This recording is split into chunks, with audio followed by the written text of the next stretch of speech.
அகில இந்திய அண்ணா மறுமலர்ச்சி பேரவை சார்பாக நமது பணிவான முதற்கண் நன்றி கலந்த வணக்கத்தை தெரிவித்துக் கொண்டு, நடந்து முடிந்த சட்டமன்ற தேர்தலிலே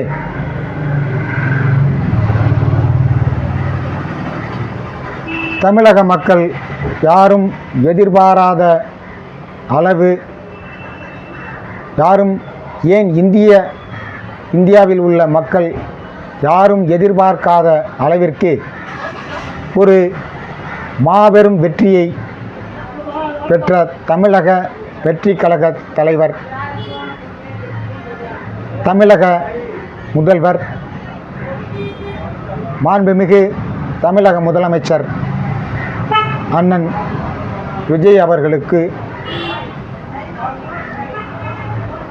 நமது அகில இந்திய அண்ணா மறுமலர்ச்சி பேரவை சார்பாக வாழ்த்துக்களை தெரிவித்துக் கொண்டு, நடந்து முடிந்த சட்டமன்ற தேர்தலிலே கருத்து கணிப்புகள் அனைத்திலும் திராவிட முன்னேற்ற கழகம்தான் வெற்றி பெறும் என்று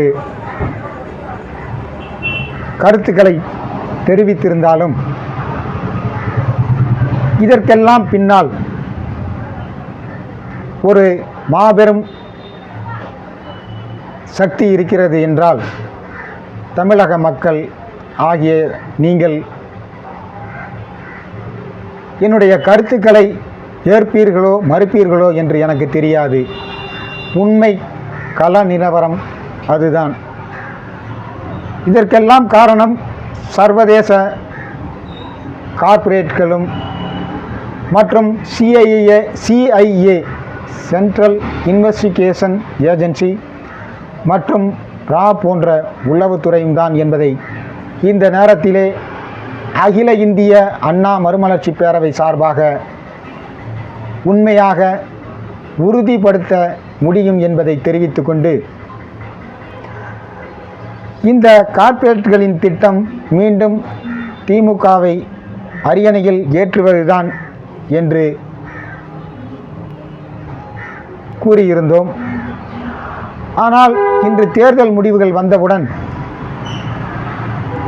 தமிழக வெற்றி கழகத்தின் விஜய் வெற்றி பெற்று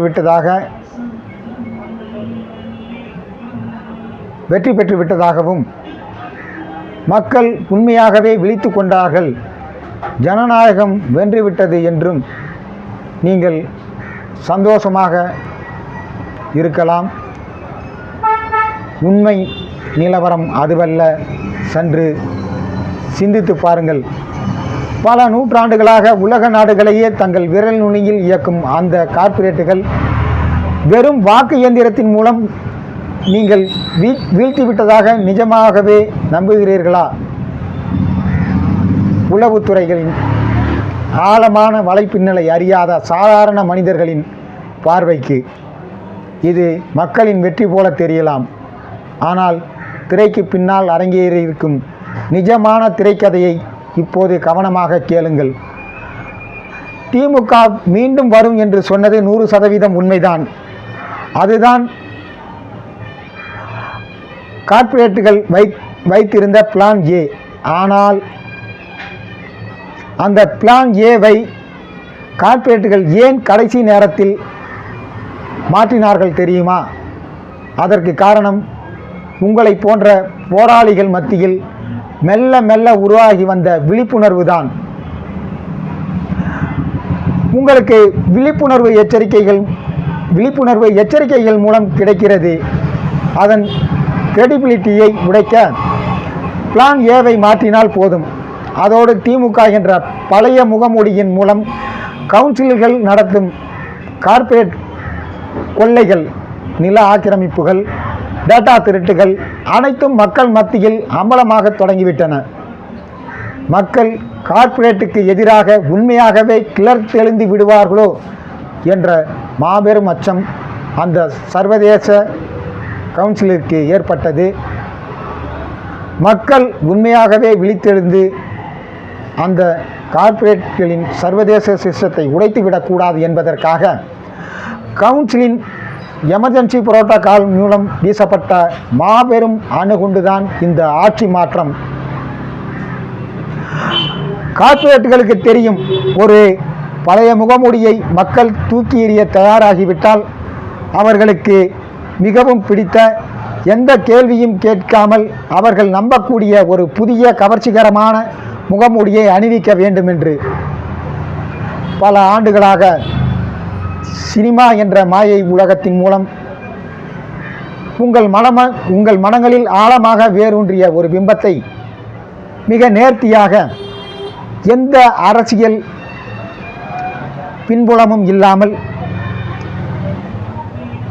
ஒரு புதிய கட்சி தொடங்கி குறுகிய காலத்தில் இவ்வளவு பெரிய கட்டமைப்பை உருவாக்கி பலம் பொருந்திய ஆளும் கட்சியை வீழ்த்துவதென்பது CIA மற்றும் ரா போன்ற உளவுத்துறைகளின் காய் நகர்த்தல்களும் தான் சர்வதேச கார்ப்பரேட்களின் நிதி பின்னணியின் இல்லாமல் சாத்தியமா? இது நீங்கள் அளித்த வெற்றியல்ல.